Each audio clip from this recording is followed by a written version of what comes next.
Hey, what's up, everybody? Video 44 coming at you with another video. All right, so I'm making a separate video in regards to Miles Turner potentially being available to a team like the Lakers.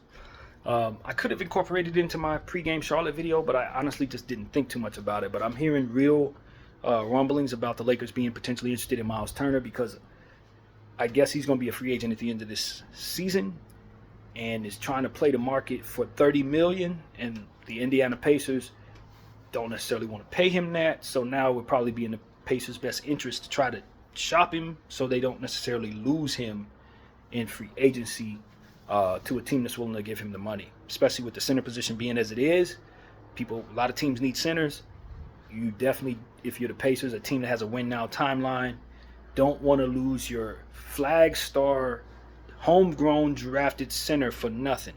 You've had him for, 11 years or whatever it's been. You definitely don't want to see him just walk just because you don't want to pay him $30 million, for which he's making 20 right now on an expiring deal. So you get something for him if you can, but you also want to hold on to him because he is a guy that you drafted, because you do have yourself coming off an Eastern Conference Finals appearance with him at the center position last season. You do have Siakam and Halliburton and certain players like that you want to continue to win with. So it's a tricky situation to try to balance. I think the Indiana Pacers are probably dealing with a lot in trying to figure this out, what to do here, because he has re-signed with the team many times. This is the only team he's ever played for. I think that what I would tell Miles Turner is this. This is the only team you've ever played for. I, just person watching from a very far away, don't really pay attention to the Pacers that much. I know they went to the Eastern Conference Finals last year. I just mentioned that. I don't know that you've raised your trade value $10 million worth for your next contract as you're starting to enter the ages of early 30s. I don't know that for what I'm seeing, you should be making that type of money from anybody. That doesn't mean that you're not a covetable piece and you should take that seriously, because teams like the Lakers think you're the best piece. You know, all the trade chatter about you over the last 2 years in regards to fitting with AD and Lakers wanting you and all that should probably make you want to do, let's see what I can get on the market. But I think smart money, if you love Indiana like I know that you do, doesn't outprice himself so that Indiana can't pay me just to find out that I hit free agency and can't get the money I'm looking for. And now Indiana has traded me. You see what I'm saying? I think he's played this wrong, or his representation has potentially played this wrong, because they gave Indiana a heads up that he's going to want $30 million. I don't think that's information Indiana should want if you want to secure an opportunity to stay with Indiana in the assumption that that money doesn't come your way. There's only a few teams in this league that are going to probably have the cap space to be able to afford to give him that with the timeline that makes sense for him. If those teams don't deem him a $30 million player, he could potentially find himself outside of Indiana without actually having a chance of getting the money that he wants. So that's why I don't think this is being played well by by Turner's people. I don't think they're playing this well. I would wait till after the trade deadline to make any declarations of wanting a $10 million raise. You're doing a solid by the organization, but you could get sent to Timbuktu just keep from having to pay you that money. You see what I'm saying? Only for you to find out that the market looks at it like this. The team that you've been on your whole career doesn't believe that you're worth $30 million. Why should I? And when I try to look at other teams who know who you are from a locker room and for a player perspective, nobody else knows you because you've only been there, and they don't think you're worth $30 million. Why should the market? And I think that's what the market may do to him. And now you get traded to, say, Charlotte or something like that, and then you find yourself not able to get the $30 million from Charlotte or anywhere else. Maybe you knock on the door of the Indiana Pacers. Maybe they open that door back up for you after trading you away. Maybe they don't, and now you have lost your opportunity to continue to be with the same team you want to play for. A place that you've been, a place coming off Eastern Conference Finals, a place that fits your timeline, a place that you are obviously very happy with. So To secure his spot with the Indiana Pacers, I think he should have let the Pacers think that he was going to stay at the same price and then pull the rug out from under them when it's time to negotiate. Then he would have secured his time with the Indiana Pacers all the way through this season and then be able to play the free agent market in such a way that allows for him to have all the cards saying, look, I want to look for $30 million. Let me see if I can find it. If not, let's go back to the Pacers and re-sign and continue my illustrious career with the same team. That leaves him with all the cards. Now the Pacers are in a space where they got to figure out if they want to move you because they don't believe you're worth $30 million. Just for you to find out that the rest of the league doesn't think you're worth $30 million either. And so unless he has a guarantee from some team that they're going to pay him $30 million, for which he would weigh leverage against the Pacers to try to get them to pay him $30 million, they ain't playing this right, in my opinion. So that's what I have to say. I don't think he's worth $30 million to most of these teams. I really don't. I don't think so. Not with the presence of this collective bargaining agreement and all the restrictions that come with it. So many teams trying to get under the aprons and stuff like that. So many of these win now teams that already have the center position locked up, or maybe can't afford to give $30 million to that position because of other positions that are locked up. You end up finding yourself with the Brooklyn Nets or something like that on a timeline that doesn't make any sense for you. No, they're just not playing this right. They're not playing this right. The Pacers should not have any inclination that he wants $10 million raise. Hell no. Absolutely not. So that's why I don't know. I don't think he's playing this right. I think he should renege on that entirely. I think that rumor should be told that it ain't true. Like, yo, I want to be with the Pacers. Let's enter negotiations with an open-minded opportunity so that if I can get a pay grade raise, that'll be good for me. But otherwise, my most important goal is to remain with the Pacers. That should be the only thing coming out of his mouth next. Because if they end up trading you somewhere that you don't want to be or ain't going to pay you any more than $20 million, now you're taking a pay cut and you're somewhere else new that ain't the Pacers. And so I think that's a problem for him. I would imagine that's a problem for him since he keeps re-signing with the team that drafted him. So, it's all about what he wants. If he's ready to get the hell away from the Pacers for whatever reason, then that's a whole nother story. But I see no reason to think that. I see no reason to think that, especially with the season they're coming off of and where they're at in the standings. 5th place right now. There's no reason for him to want to leave there. And so that's really my point of view on that situation. If I'm the Lakers, I'm not paying him $30 million free agency, which means that I'm likely going to get a rental here. That may be worth it to me because I want to win a championship right now. And I think that he could be a piece that can really put us in a very different position as it pertains to our ceiling. When you bring in a stretch five that can block shots, somebody who has the experience that he has, you bring that player to the Lakers next to Anthony Davis with all the other defensive talent we now have, you immediately see yourself as a contender in the Western Conference, one of the best front courts in basketball.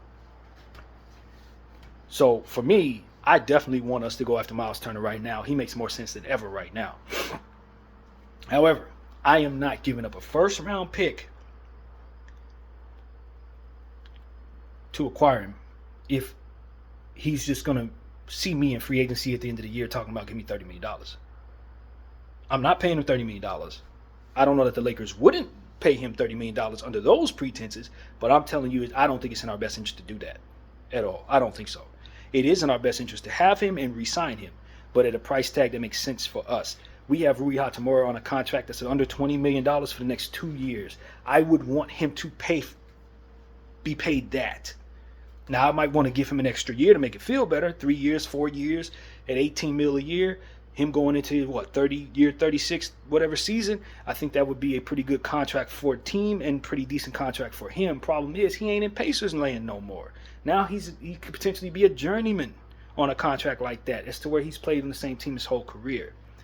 I don't know that he's going to be happy with that. I think he wants to stay with the Pacers. I think that makes the most sense for him, especially since they're in 5th place just like we are. So it's like, I don't know, he's probably making a lot of remove for himself and having to incorporate himself into a brand new situation when it was never necessary for him to begin with. So for me, I think he's worth Rui Hachimura and 2nd-round draft equity, Jalen Hood-Schifino, and I wish I could throw in maybe a Gabe Vincent, but the salaries are not necessary given the fact he's on a $20 million expiring. They're going to want first-round picks, probably more than one, given who he is and what he's meant to them and all of that. I would try to weigh that against the fact that they're not going to re-sign him, about to lose him for nothing.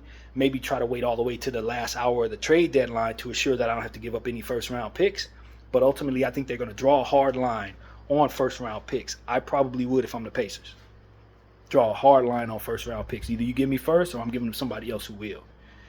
And so, especially since you don't have such amazing talent to send the Pacers in return. Because at the end of the day, Rui Hachimura is the burn there, and they already have Pascal Siakam. Now they're out of Miles Turner, and you think you're going to bring in Rui Hachimura? If they do any homework on Rui whatsoever, they know he's not a 5. Pascal's 7 feet, but he's a 4 as well. You don't have but what? Thomas Bryant at the center position? That doesn't make as much sense for the Indiana Pacers. They're likely going to want us to send Rui to a 3rd spot so they can fill that spot with a center, maybe. So I can totally see them wanting to do a deal where they trade him somewhere like Indy for like a Jakob Poeltl or something like that. But if you're going to do that, why don't you just pay him? And see, that's when it becomes a situation where it's like, if you're the Pacers, do you bank on the idea that he can't get 30 out there any damn way against a bad return or a return on a piece that may be lateral and you probably have to pay that much any damn way for? You know what I mean? It's like, I think there's a good chance he comes knocking back on my door anyway if I'm the Pacers, because I don't think he's getting that nowhere. So do I play with that and potentially lose him for nothing? There's always an idiot out there who's willing to pay somebody, so you can't be certain he don't get that money or won't settle for $5 million less, which is 5 more than what you pay him. You know, get 25. You see what I'm saying? So it's like you weigh the risk of losing him for nothing or having to overpay him in a bidding war for him against a return. It has to make sense for you, that return. So it's like in the Pacers situation, they probably have to really figure that out. They're gonna have to figure that out, and it'd probably be wise to take the return they like. So for me, it's like, do I like Rui Hachimura and a bunch of second rounders for him? If I'm Pacers, not at all. If you're gonna give me Rui Hachimura, then I'm gonna want a first round pick, and I'm likely gonna want Jalen Hood-Schifino, and I'm likely gonna want Dalton Knecht. That's what I'm gonna want all that if I'm the Pacers, because he's only worth $20 million, so I can't take other stuff. You know what I'm saying? I'm not gonna be able to do that. So you got to give me the stuff that you have that's not representing so much money that can ultimately make up the difference for me taking back a Rui Hachimura, who's just a redundancy to my roster, and now have him on contract for 2 years at $19 million as a redundancy to Pascal Siakam, a backup power forward rather, on a written out timeline, making that much money. That's the problem you have right now, Lakers. You don't need him as much now that you got Vando and Dorian coming back. So what does it benefit me to bring him in to create the problem you have and sending you the solution to that problem, creating that same problem, the center position? For me, it just doesn't make any sense unless you make it make sense. To which you give me first rounders and Dalton Knecht and Jalen Hood-Schifino. You give me your young stuff, and then I'll be willing to take on the redundancy of 2 years of Rui Hachimura. Or you can find a third team that'd be willing to take Rui Hachimura and give me the stuff that ultimately makes the most sense to me, as to which I'm still going to want some of that young stuff from you. So it's like, I just don't think the Lakers are going to win a trade for Miles Turner, because there are going to be other teams that want Miles Turner that are not going to ask them to take Rui Hachimura. Stuff that they likely going to be more willing to use, stuff that's not going to be too difficult to incorporate into their situation, particularly a center, because that's what they're going to be giving up, and that's exactly what I think they will need. So it's like, you know, I don't see them doing that. I don't see them doing that at all. And I don't see the Lakers being able to make a trade for him without sending first round picks somewhere. If you're going to get him, if the first round picks ain't coming to the Indiana Pacers, it's probably going to the other team, the third team that's going to make you give up first rounders. So it's like, at this point, you're potentially giving away first round picks or a first round pick in the scenario that I have in my head for a guy that you potentially will not re-sign at the end of the year, or somebody you're going to have to overpay to re-sign at the end of the year. And he may be worth it based on what you think you can do with him. So I'm not certain we won't do it. I'm just telling you that for the hard line that I've drawn on first round picks all season long, I'm not willing to break that for Miles Turner rental or overpay. I'm not willing to break that. I think I can get a center somewhere. It may not be as good as Miles Turner, but a center that'll make it so that I can keep my picks, still fill the position. Maybe not even have to give up Rui Hachimura. You see what I'm saying? Although it's likely I will, I may not have to depending on what it is I settle for at that position. So it takes a lot to get a lot. And as I keep telling you guys in regards to the Lakers, they can't afford to. If you're going to overpay for stuff, then you might as well reach for the moon. You see what I'm saying? If you're going to give up first round picks, you ain't going to draw a line at Miles Turner. You go after something greater than that for what it is that picks are worth to us based on how few we actually have to work with. So I don't see us getting Miles Turner. I think we're going to try. I think we'll be happy to give them Rui Hachimura, second round draft equity, Jalen Hood-Schifino. We would be more than happy to give them more if the salaries would have made sense to do so. Maybe they have a bad contract they want to give up. You know what I'm saying? The Pacers, as to which we can throw in something else that would be represented in more money. But once you start talking about Dalton Knecht, then it's like, all right, I'm going to need to know that Miles Turner is re-signing at a price I like if I'm the Lakers. As a fan, I'm not doing that at all. Me personally, I'm not, please. But if I'm Rob Pelinka, it's like, okay, if I'm throwing in Dalton Knecht, I got to have a guarantee that he's going to sign at $19 million a year. You see what I'm saying? I want him to take a discount if I'm giving up my 17th overall pick of whom I'm excited about, his future with our ball club, and the potential of what he can do in terms of spacing right now if he's playing well. So it's like, yeah, I'm not up for moving Dalton Knecht. You start talking about Austin Reeves and Max Christie, they're intricate to what we're doing right now. You know, I'm not doing that.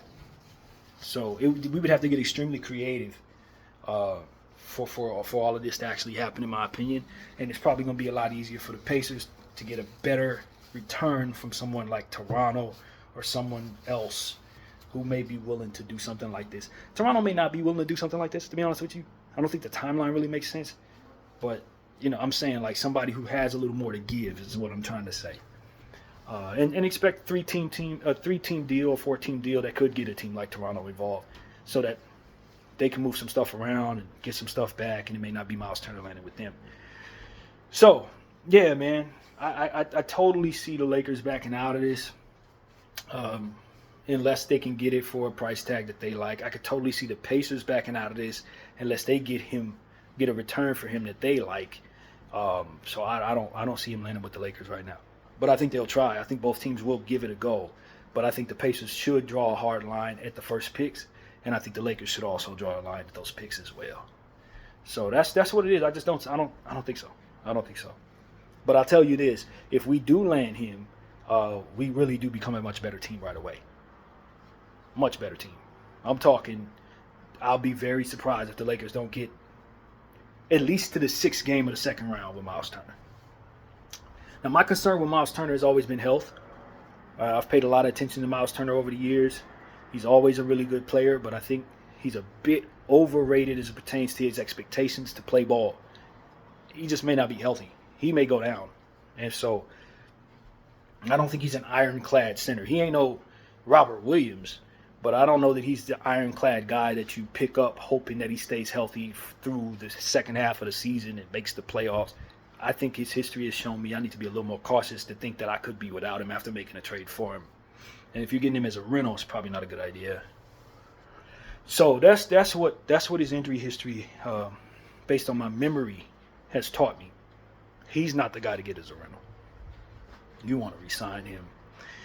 So yeah, that's my take, man. That's my take. That's my entire take on this situation. I think there are other teams that could potentially go after him. I believe that the Boston Celtics have a center position issue. I believe that. If he goes to the Celtics, they're going to win the championship. I'm just letting people know right now.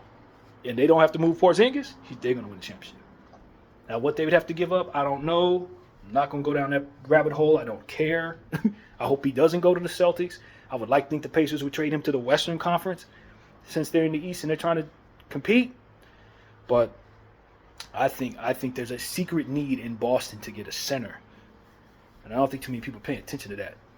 So that's something to think about when you talk about all these centers around here that could be flying back and forth. So that's pretty much what I got to say, man. Keep an eye open for a team like Atlanta. They do have Clint Capella. I think he's on a $20 million expiring. I don't think you care that Clint Capella walks away if you're the Indiana Pacers. You do care if you lose Miles Turner for nothing. You could probably re-sign Clint Capella. So I wouldn't be overly against a Capella-Turner trade. I don't know if the numbers quite match up, but I do think that Atlanta is more likely to provide a better return than the Lakers are if they want to. They can afford to.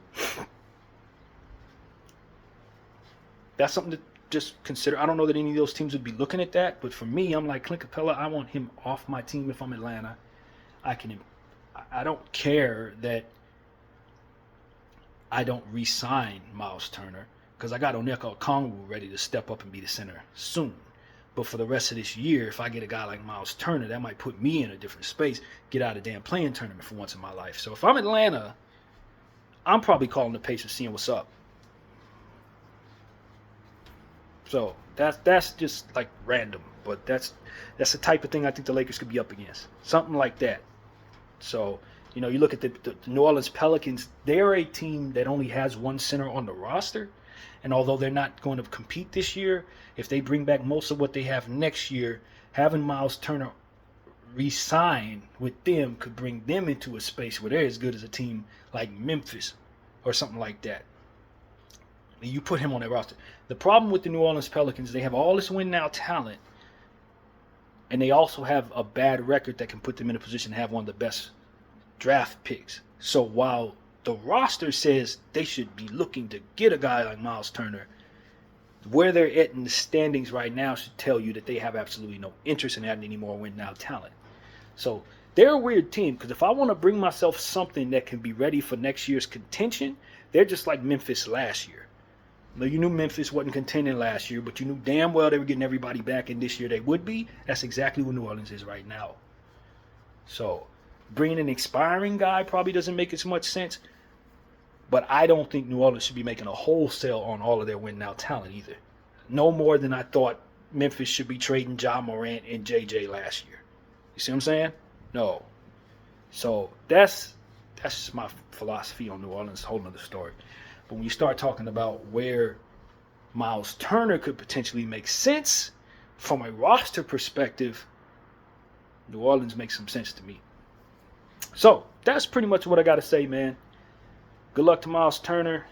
Good luck to the Pacers. Good luck to the Lakers. BDF44, I thank you all for watching. Out.